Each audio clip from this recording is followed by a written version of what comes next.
So there we go. He's going to expose the injury, assess, and check for an exit wound. Come down. So Okay.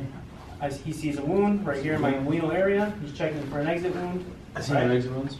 He's going to pack the inguinal wound with combat gauze and verbalize his assistant to hold pressure for 3 minutes. All right, so he's going to go ahead and pack. If you guys are wondering why it's coming out of his shirt, it's because it frees up your hands, and it's just overall more effective than holding the bag in your hand and packing, you know, or just taking the gauze out of the bag and exposing it to the air and things like that. So it's just something, you know, that you guys could try. But if your instructors tell you not to, then don't do it. You know, at the end of the day, listen to your instructors, what they teach you, because they're going to be the ones that are grading you, and it just, you know, it's up to them.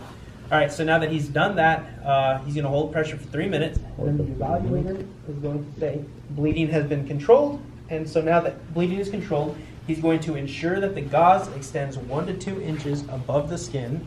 And if it does not, you know, he would continue to place more gauze. And now he's going to flex the casualty's knee slightly. Bam, so my knee is flexed. And now he's going to feed the cravat under the casualty's belt on the lateral side of the injured leg and tape the free running end of the cravat to the lower leg. Guys, you can hold your gauze. Yep, so I'll hold pressure since I'm still conscious. And watch how he does this. So you can do it like right above the wound, or you can do it off a little bit to the side of the wound. Either or works. I typically do it off to the side just because that's what I've always done, but however they teach you, you know. Okay. All right, sweet. So now that's done. And you want to tape the cravat to the leg.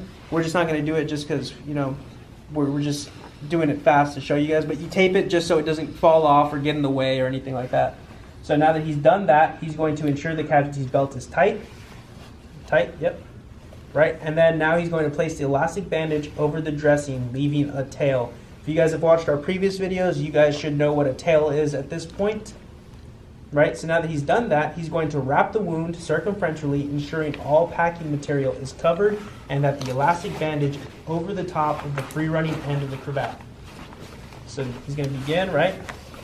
And now step 9 says continue to wrap around the wound, wrapping the alternating sides of the tail while maintaining tension, pressure, cover all packing material, and secure the dressing by tying a non-slip knot with the end of the elastic bandage and tail. I know that was a lot, guys, but just watch and you will understand what I said. If you need to, you know, rewind and listen to that again, feel free to do so. But just watch what he's doing. See how he's going under my leg, making sure no white is showing. Right? And now he's also leaving that tail. There we go. Okay, under that tail. Alternate side. And you see how he's alternating sides, guys? He's going like left and right over the tail to keep it centered. That way when he ties it, it'll pull pressure. And you can see how the ace wrap is over the cravat. That's going to come into play later. So if the cravat is ever over the ace wrap, just know that you probably skipped a step and you've messed up. But for now, continue to watch. He's going to now take that end, go under one more time if at all possible. Yep. I got some big thighs, guys. And now he's going to secure it, right? So he is going to use a non-slip knot while securing. Non-slip knot. There we go. And now he's going to untape the cravat from the free running end from the lower leg, and he's going to pull the cravat upwards towards my belt and secure it using a non-slip knot, and then he's going to straighten my leg. It's right here. Yep. Tension, tension. You can actually do it. Yep, so he's going to pull it real taut, guys. This is supposed to keep the bandage in place and apply that pressure even more. All right, so bam, he cinches it down, and he's using a non-slip knot, right? Okay. All right, and now he's going to straighten my leg. And go ahead, you can explain to them what this does. So what it's going to pretty much do is going to grab that gauze and it's going to shove it straight up the artery. Now, like the whole point, when you pack your wounds, is you want to go like up and towards the heart every single time for here, here, and here. Now in the case for the neck, you kind of want to go down because again, it's going down towards the heart, right? But it's going to be applying that pressure up and in, right? Yeah, like I can feel it right now, guys. Like it's secure. So now that he's done that, the evaluator is going to say, prepare the casualty for transport.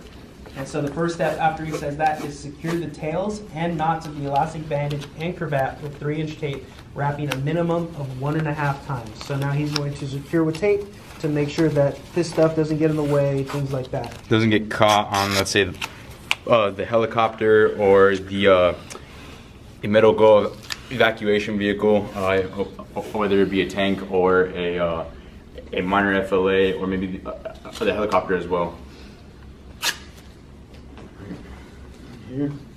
Yep, see how it's taking all that stuff, guys?